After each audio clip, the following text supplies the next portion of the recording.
haven't held hands with anyone in years. I want to kiss you. The 80s were an interesting decade. MTV was born along with fluffy hair, shoulder pads, and leather jackets. The era was filled with creative rebels who took the culture forward. With all the flash and bang of the decade, there occurred another, almost unnoticed revolution: lesbian romance movies. Now, remember the 80s was not a tolerant time, especially for members of the LGBTQ community. They were often targets for physical abuse and discrimination. With society turning its back on them, gay people turned to the culture for support, and they found it at the movies. We bring to you a hand-picked list of the 11 best lesbian romance movies of the 80s. Some offer pure romance, some social commentary, and some are tragic, but all the movies take pride in their LGBTQ identity. Let's get started! Before we get into our explanation, we have a very small request. If you like our content, please support us by subscribing to our channel. This is a small click for you, but for us, it means a lot. Thank you. Let's begin. I'll tell you what. If any rules get broken, I'll take the blame, okay?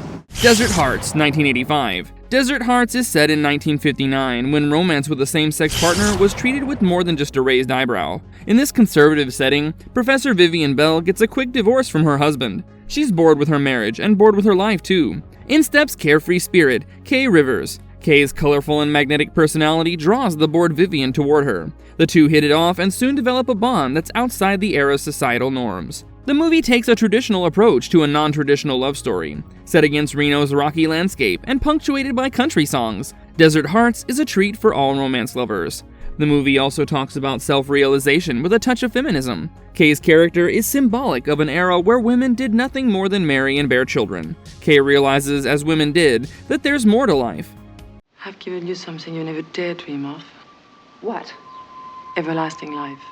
The Hunger, 1983. This smartly titled movie alludes to what it has in store for the audience. An old Egyptian vampire, Miriam, survives in the modern world by drawing the blood of her lovers, both men and women. The lovers survive as long as Miriam draws blood from them. If she gets bored and discards them, they die. An unsuspecting musician, John, falls for her and realizes he has less than 24 hours to live. He seeks the help of a famous doctor, Sarah Roberts, who doesn't believe him at first, but curiosity leads her toward Miriam, and the doctor too gets entangled with the vampire. Featuring a star cast of Catherine Deneuve, Susan Sarandon, and David Bowie, The Hunger is a quirky love triangle that doesn't fail to please. Fans of the Twilight trilogy may find this an equally entertaining watch.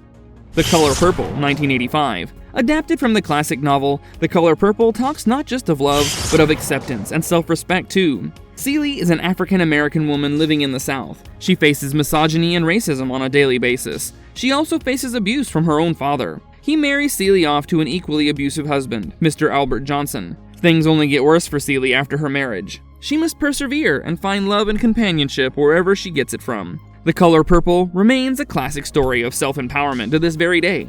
With a standout performance from Whoopi Goldberg in the lead, the movie is equally heartbreaking and heartwarming. Silkwood, 1983. Silkwood is based on a true story. Karen Silkwood, played by Meryl Streep, lives a freewheeling life with her boyfriend Drew Stevens, played by Kurt Russell, and her roommate Dolly Pellicker, played by Cher. Karen's world turns upside down when she discovers that the nuclear plant she works at is very lax with worker safety. Karen then becomes a whistleblower, alerting everyone to the low safety standards of the plant. As she continues her crusade for work safety, Karen discovers that she too has been poisoned by radiation. Will she continue fighting for her cause, or will she take a step back and take care of her own health? Silkwood features a brilliant performance from Meryl Streep. She portrays the character's transformation from easygoing to a serious activist who meets a tragic end. A bittersweet movie, but a must-watch. Listen to me. Did you ever meet my sidekick? Personal Best, 1982. The movie opens with a young sprinter, Chris Cahill, who is unable to reach her true athletic potential. While she figures out what to do, she has a chance meeting with Tori Skinner, who's an established track star and someone Chris looks up to. The two women hit it off, forming an easy friendship at first. Tori helps Chris develop her sprinting skills. The bond between them develops into a full-fledged romance. As Chris keeps improving and getting faster, a complication develops in her relationship with Tori. The two women are now direct competitors for a spot on the Olympic team. The development puts their relationship to the test. Combining a subtle underdog story with lesbian romance, Personal Best touches upon the major forces that drive all of us: love, competition, and winning. This is achieved with assured performances, a good script, and confident direction. I haven't held hands with anyone in years. I want to kiss you. Lana, 1983. The movie is a reflection of how society reacted to same-sex relationships in the 80s. We have Lana, who is a bored housewife of a renowned professor. Not only is Lana bored, she's angry at her husband too for all the affairs he keeps having behind her back. Her despair leads her to the caring, warm Ruth. Almost instantly, the two women fall in love and embark on a romantic affair. Lana cannot believe how lucky she's been to find love and companionship, but her love soon runs out. Lana's secret affair with Ruth becomes common knowledge. This leads to her friends and family cutting Lana out of their lives. The idealistic romance remains one of the first movies to talk about coming out of the closet. Another impressive note is the focus on the main character's sheer joy of not having to lead a double life. A slight downside is the uneven acting of the lead pair.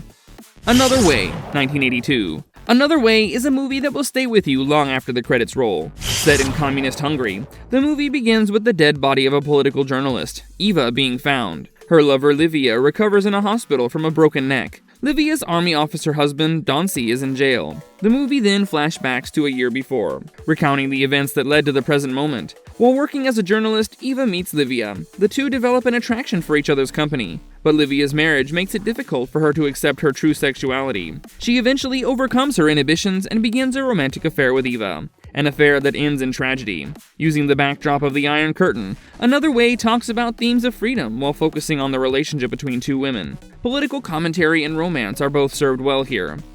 I've Heard the Mermaid Singing, 1987. If you like charming, whimsical romances, then you'll probably love this movie. Polly is a daydreamer and an aspiring artist second. She gets a low-key temp job at a fancy art gallery in London. The gallery is run by Gabrielle, who brings a touch of elegance and sophistication to everything she does. In other words, a polar opposite of Polly. The two form a working relationship at first. Gradually, Polly gets more entangled in Gabrielle's life. The two women realize that they may be different as chalk and cheese, but they still find a spark in one another. Their shared passion for art spills over into their personal lives too. The movie is breezy and proceeds with a light touch while dealing with a topic such as lesbian romance. The performances too add a special charm that viewers may not be able to resist.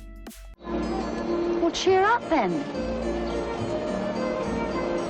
Richard's Things, 1980. Kate Morris is in pain. She recently lost her husband Richard and is trying to piece her life together. What causes her even more pain is the fact that her dead husband had a mistress. Kate decides to confront the mistress. When she does meet Josie, the widow is surprised and charmed by her husband's lover. Kate realizes that Josie loved Richard perhaps as much as she did. Kate also realizes that the two women are experiencing the same feeling of sorrow and loss. Together they form a bond that blossoms into love. Richard's Things has divided critics and audiences since it first released. The movie may not be to everyone's taste, but it does present a heartfelt portrayal of love, loss, and romance. The movie takes the common story of a wife confronting her husband's mistress and transforms it into a tale of lesbian romance. Leukon Rouge, 1987. Paris is the setting of this triangle love story of sorts. Three women from different backgrounds are unable to resist the temptation of loving each other. One of them is a survivor of the Nazi Holocaust and bears the scars of her ordeal. This brings about a whirlwind in the lives of the women, something that they cannot escape. While the promise of love and companionship may keep the women together, the contradictions of their lives may tear them away from each other. Leukon Rouge is a slow burn of a romance movie. It takes its time to set up the characters and their chemistry. The setting of Paris, however, should provide some visual delight while you wait for the drama to unfold. Berlin Affair, 1985. Berlin Affair tackles some heavy-duty themes while serving a steamy romantic triangle.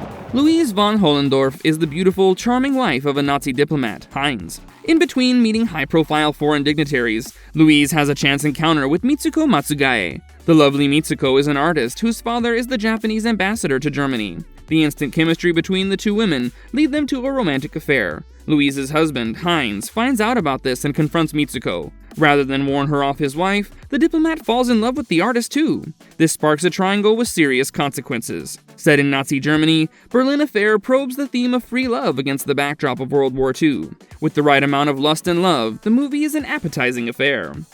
Marvelous Verdict. Love is love, whether it's for someone of the opposite sex or the same sex. Today, mainstream media has embraced characters whose sexual orientation is different from the majority, seeds of which may have been laid as far back as the 80s. With our video, we've attempted to highlight the movies that perhaps laid the groundwork for what followed next, a love revolution. If you're a fan of the genre, or have comments regarding our list, please let us know in the comments section. Thank you for watching. And if you liked our content, don't forget to leave a like and subscribe to us if you haven't already. Have a good one and be safe. Thanks everyone!